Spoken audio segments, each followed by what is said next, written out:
All right. Welcome in, everybody, to Thursday's edition of Daily Bread, coming at you live right before 4 p.m. on the East Coast. It's that perfect way to end that workday right before all your night action starts. We got seven total games that we could run through the five from the MLB and then the two game sixes in the NBA. The show is powered and sponsored by the Wise Guys Diamond Club. Be sure to be checking them out for all their weekend packages that's about to start off or the playoff special that they're still running. As usual, we're live on Twitter at Daily Bread Media. Give us a like and a retweet there. We still can't feature your comments, but YouTube's the number one spot to be to let us know what's up. If you're sweating Arsenal in the North London Derby, probably don't let us know that though. But it's a beautiful Thursday out here. Positive vibes only. Sosa, how you doing? I'm doing great, man. In Philly, going to the game tonight. Gonna go see our team pick up another W at the crib, and take the series back to South Beach. That's about it. Just chilling out until then. So what about Awesome. from last night? Because I know you have a lot of thoughts on the Bucks and the Celtics, so let's hear it. Oh man, hard fought ball game. Two really class teams. A lot of talent out there on both sides of the ball. Superstars going at it. And Ime Udoka just fucking off the money at the end of the game. People aren't giving Ime Udoka any flack. I'll be the first one to do it. He was fucking horrible at the end of the ball game. Situational basketball, he was absolutely fucking horrendous. There are people who are telling me he did not draw up the play for Marcus Smart. He did draw the play up for Marcus Smart. Marcus Smart got the defender he wanted on him. He made a quick move, blew right past him, and Drew Holiday took his fucking lunch money. Stop lying. They drew it up for Marcus Smart. He just didn't execute it. They didn't need a three, all that back screen bullshit people are making up. No. They got exactly what they wanted. Drew Holiday was just better. On the last possession, Drew Holiday was just better. Yeah, That's he the was tuning in to Daily Bread and said, fuck all y'all. Detmers got his credit and said, I'm going to earn the respect. He's like, fact. Sosa, you've been giving me praises all since last playoff series, and now you actually gave me shit. He goes, I'm going to step up in the clutch time. And that's what people who've been there in the moment have. Marcus really hasn't been there in the big time moments yet, I guess you could say. And then from the night game, not much to say at all because, I mean, you just might as well send the G League if you're just going to do that. I mean, whew. Shout out to the Grizzlies. Back against the wall, star player out, handled business at the end of the day. Gave their team another opportunity to play on. It's just unfortunate that they lost a game prior to that where they led for 46 minutes. It's a tough situation because they're such a young team. They're extremely talented. They're very well coached, but situationally they failed in this series. That losing that game 4 was rough. I don't see you beating a team with championship pedigree and the players that Golden State possess 2 out of 3 for the money, especially if your best player is not playing. Um, same sort of deal with Boston. I mean, when you're up by 14 in the fourth quarter in your building and you lose the game, to me, I don't believe there's any coming back from that. I think it's over. I think that situation is over, and I think that Golden State goes back home and they just handle business, get out of there, and hopefully get some bodies back because they got guys that are continuously getting banged up. Someone else got hurt last night. Who am I forgetting that got banged up last night? Someone from the Warriors. His Do you name. think it has to do with Kerr being out, or is that just them, just no juice? Just taking I care. mean, it might play a small part, but I don't see it to be that big of a deal. I mean, this Golden State team turns the ball over. They've done that all season. They've done that as long as Steve Kerr's been the coach. They don't value the basketball because they shoot at such a high rate. They make so many threes at such an efficient rate. When the three's not falling and you're just turning it over, that's what happens last night. Exactly right. Otto Porter got hurt. You know what I mean? That's the problem. The Golden State Warriors do not value the basketball. They've lost a turnover battle in every single game this series. They've gotten out rebounded in 4 or 5. The way they play basketball is an absolute anomaly usually to winning basketball. When you lose the rebounding battle and the turnover battle, you usually lose.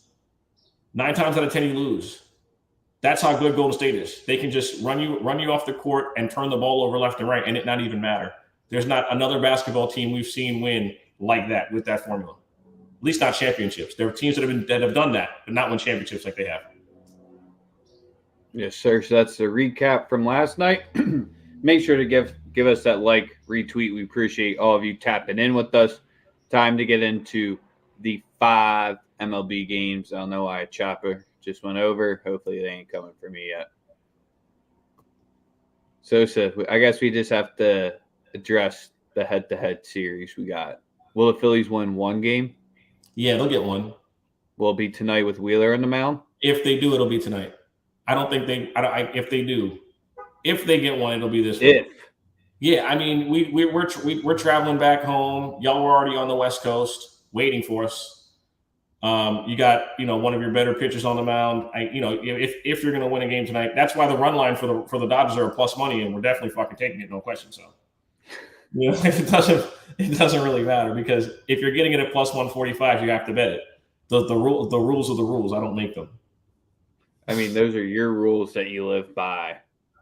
Wheeler, he did have a delayed start, so if you really think pitchers are creatures of habit, he has 8 days since his last one, since he did get put on the COVID shelf.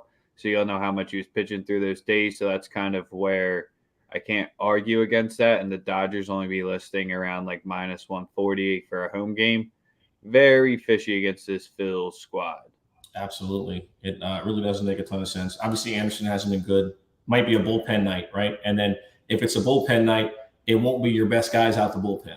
But like I said, for me, it's a system thing. I'm not giving it out as a play, but I do bet on the Dodgers every day. All right, what's your next one, or what's your official play that we're getting into? The first play we're going with is the Nerfy in the New York Yankees Chicago White Sox game. The New York Yankees have burnt us twice in a row when choosing them for Nerfies. And both times they gave up the craziest of hits to fuck us. Cease is on the mound. Heel is back. He has explosive stuff. I think it's easy to get out of the first inning. I think both pitchers get 3 outs at minus 120. I love the price. I have to take it. It's New York versus Chicago. White Sox Yankees. No runs first inning, minus 120. It's the first play that I love. Well, let's hope Gil gets through that first one clean for you. What else do we like? We got the matchup everyone's dying to talk about between the Royals and the Rangers. Ooh, I don't know anyone who wants to actually talk about that one. That was I don't have anything. They just texted Taylor Hearn's making his way onto the fade list potentially here, but man, all right, do it. Let us know where we're going for the next one. For the next joint, I only like one other baseball play, and it's one that we roll with every single game.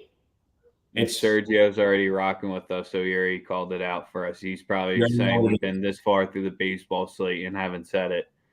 It's a profitable day of the year, Brubacher Day. It's a shame that we have to go back to back with him going against the Reds. But he made a no sweat last time. Yeah, so we run it right back. He sucks, man. We all know that. And even if he doesn't do it, the bullpen will give it up. They're coming off a huge emotional high beating the Dodgers. It's a perfect spot for them to lose. Also, Cincinnati's starting to get bodies back. They are. They are starting to get bodies back.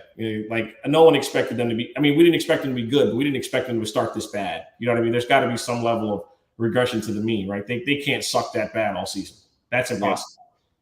And in his Brubacher's 5 starts against the Reds, they've all came within the past season and a half. His team's 1-4. He only has a 1-2 record, but a 4.62 ERA. Yeah, definitely. And that's all I'm really on for baseball. Like I said, it's not too many games. Couple of teams in travel spots, so I'm not severely confident. But like I said, I do love in a lot that I see. I do like the team total for Cincinnati, just because if we've found an edge, you got to exploit it until it fails you. Let's see, what's the first 5 sitting at? Might a little double up, because with us going late, not that much to go, but you already know tomorrow's episode is where we like to have fun to get that extra weekend bankroll. Shit, clicked the wrong button. Game 6, my favorites. Game 5. First half team total 1.5 minus 140. Nope. we'll just stick to the full game. Minus 140, way too much. Give us the like, give us the subscribe. All right. Do we have to switch it up? Or are we going Sixers first? No, we're gonna go with what we usually do. Yeah, absolutely. Correct. We're going with the 76ers tonight. Game 6. Every single team has played great ball at home. Every single home team has won. I don't expect anything to change. I'm on the Sixers for exactly why. Role players play better at the crib. Situationally, this game has gotten out of hand in the beginning of the fourth quarter every single time in Miami, outside of game 2 where it kind of was ugly fast. In the first game, they went on a run, started the fourth quarter, killed us. Going back to the last game, they did the same thing. So you already know we're going with the Sixers. I'm going with the Sixers -2.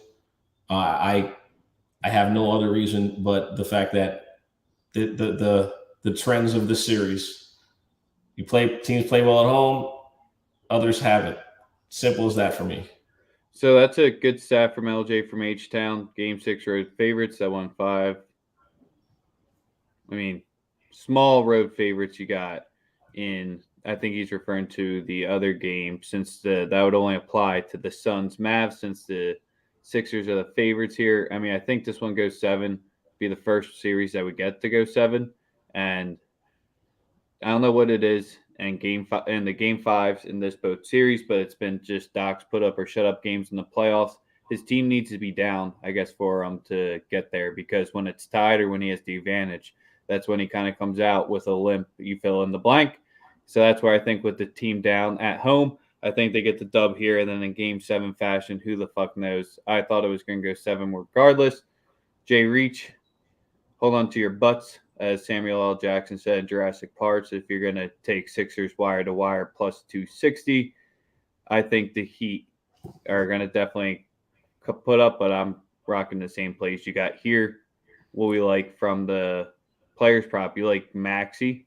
I like Maxey over 2.5 threes, Tobias over 1.5 threes, plus 108 and minus what did I get him at? I got one of them was plus 108. That's Maxey's threes, and you probably can get a better price on that now. No, it's at plus 110 now. So Maxey over 2.5 threes at plus 110. Tobias Harris over 1.5 3 at minus 128. They both understand that they have to play well. Everybody on this team is a role player except for Joel Embiid. I'll put it to you like that. You gotta help the superstar out. He's banged up. He's clearly not 100%, but it doesn't matter at this point. If you're on the floor, you got to produce. It's put up or shut up time. It's a game that's required for you to have a chance to advance in the playoffs. So it's no excuses. If he's on the floor, he's got to go up. Yeah, I think that was from 2 days ago in the show when I took the Maxey over 19.5 points. Sophomore season on the road in the put-up game. Doc maybe didn't put him in the best situations to go out there, but he also just going to hit the broadside of a barn. So that's where I expect him to bounce back tonight in a game back at home where he'll be gelling a little bit more. It seemed like what we were talking about with Harden, where he was playing the entire series until the game where he hit the 6 threes for the benefit of the team and not looking for a shot. In the Miami game, I don't know if it's because there was just no juice from the jump and they were down 10 plus, but he kind of went back to the reserve way and didn't try to get his shot all the time.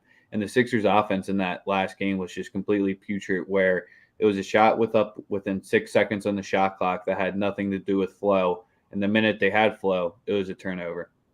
Kind of like what you saw with the Warriors offense last time. Not trying to compare them whatsoever, but the turnovers and just the non-offensive flow once you get down. But it is almost bounce back.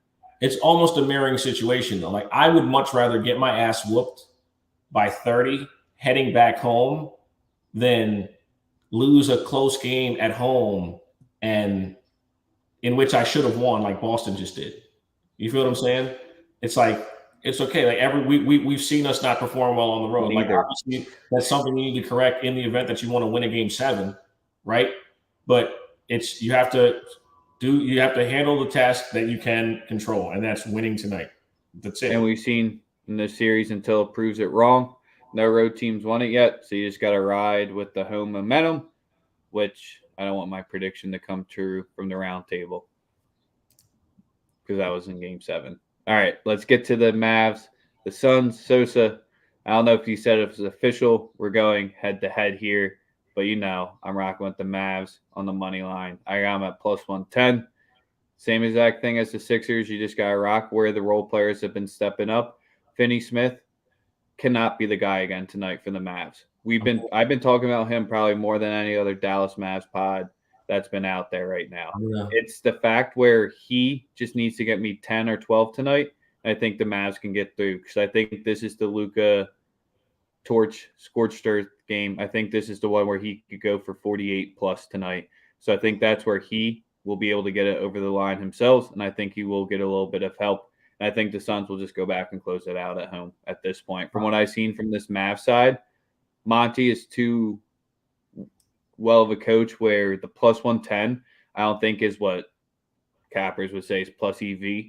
We're a betting show. It's plus 110. We have to take the dog in the scenario. That's what we're going to take here. I would much rather like to get a plus 150 or plus 175% chance, but I'm going back to home dogs here. All right. I can't argue with that. They've performed great at the crib. I'm going to do the unthinkable, man, and I'm going to say that we see a Chris Paul masterclass tonight. Ugh. I think it's possible, bro. I don't ever give him credit. I don't really fuck with him like that, but it's the guy's been cursed. He he needs a signature moment. He usually has one signature game for you in every series. You already had it. Like a real one. You know what I mean? Like a big one. He obviously just came off of he had a great game last game, but he's still. I'm talking about he'll score tonight. He'll get his assist, and I think I really think it's on Phoenix tonight, man. Like that it actually pains me because I thought that Golden State was going to finish up Memphis. I think everybody on earth thought Golden State was going to finish up Memphis last night, but for this particular series, I just think that Phoenix enough. I think they handle them tonight. I think they get out of Texas with a win. I really think that's how it goes. No, man. You already said it. The series are ending tomorrow for the other two games. The NBA needs sevens. So make sure both of these get there. All right. That's not tinfoil hat either. That's futures bets. No, that's what you saw in winning time when Stern came up and says, Magic, you want this? Just let me know. Oh, my Lord. Not the award. He's Kareem. Take Kareem's award? Yee. Hell of a first season, too. I can't wait for the second one. Yeah, I told you. They did everyone spot on except for Dr. J. Dude, Dr. J looks like... That was the most disrespectful thing ever. Yeah, it was fucking crazy. He looked nothing like him. Mavs in 7, Lee. You've been rocking with us this whole time with the Mavs. I like it because he agrees with me tonight. I don't know if they can get it there in 7. I still hope the Mavs pull it out, but not too sure. Yes, sir. Any NHL action you like tonight, Sosa? Got some great hockey action. One of my Our ice cast came through for us last night. My friend said take the Minnesota Wild money line. Gross. That's what they said. I don't know I don't even know what the number is. Minus 108. Minnesota Wild. That's all I got. I really want to take the Kings because they're home dogs tonight, and just because Edmonton, it's kind of like just the Timberwolves.